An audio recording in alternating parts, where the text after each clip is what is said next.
much of the Rockets' fate is on James Harden's shoulders?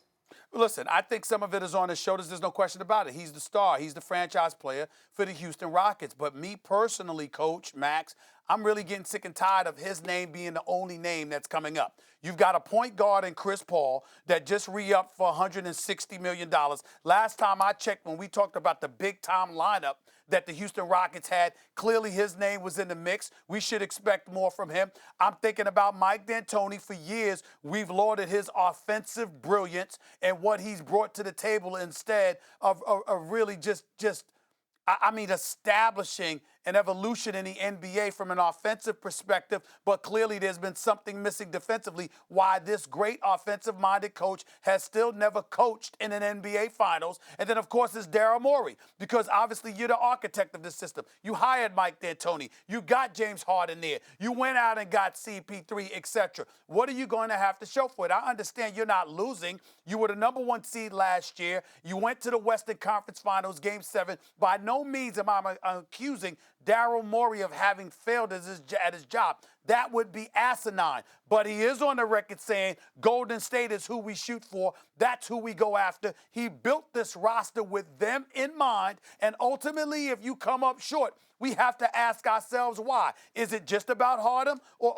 or is it about the system you employ? Is it about defense? Even though with Bizdilic there, obviously your defense has improved dramatically over the last 2 years. Do you have enough? Are you capable of doing enough? Should you have lost Trevor Ariza last year, even though you acquired Kenneth Faried? All of these things are question mark, and I'm only saying that to say Harden matters, but it's not just about him. The coach, the GM, and that other star that you got, they matter too. It's all about James Harden. Look, I mean, and both comment, of course, that's a hyperbolic comment. It's a basketball team, but if they want to advance, James Harden's got to be the MVP when it matters most. I don't see why he can't be.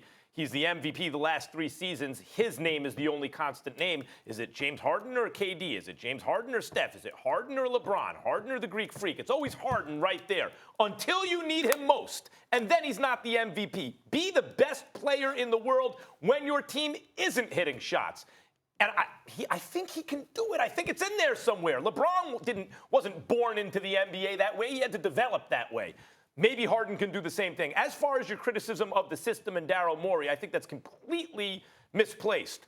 The fact is, we have these expectations now precisely because Daryl Morey, started with nothing really, identified James Harden, that guy. He's being undervalued. I'm going to make him a superstar. He is a superstar. We just got to bring it out of him. They were playing well and they were a threat, but just kind of like a puncher.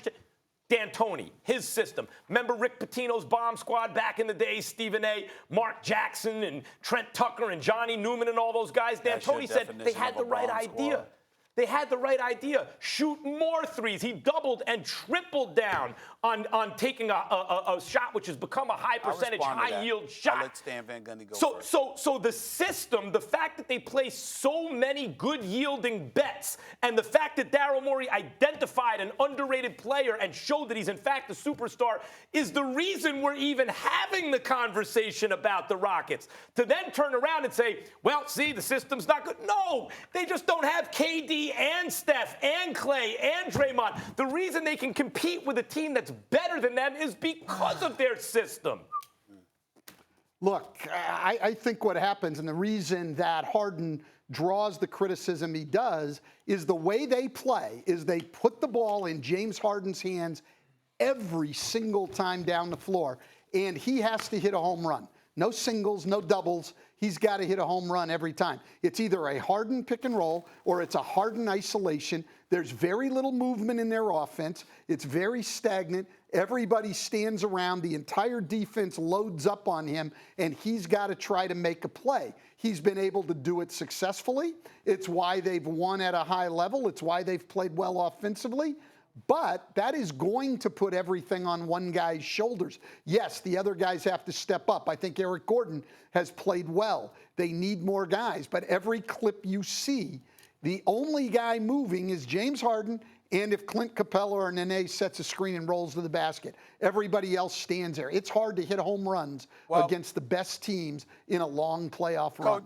Coach, let me come to you with this because I'm not going to get into it with Max Kellerman with you on this set because I need more time to deal with his nonsensical argument because he's making the argument, okay, in terms of the system that got Houston to this point. So in other words, you want to hold Harden accountable because what works in the regular season doesn't work in the postseason, but you don't want to hold Daryl Morey and Mike D'Antoni for something that worked in the regular season Michael Jordan, but doesn't it would work in the. I'll get to you. I'll get to you on another segment. I'm not going to do it with Coach here. But I will say this, Coach. Chris Paul is shooting 47% from the field and averaging 17.5 points per game in the first 2 games of this series. Did anybody think that maybe you need to get him the ball more? Eric Gordon's shooting 50% from the field.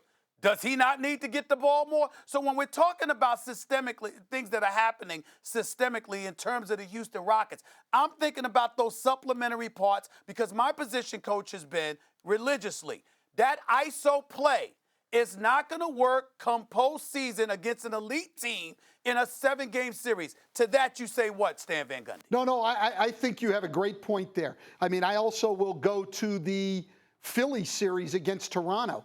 If you're going to stand around and isolate, Toronto's defense is great. Golden State's defense is great. Even Houston's defense is great.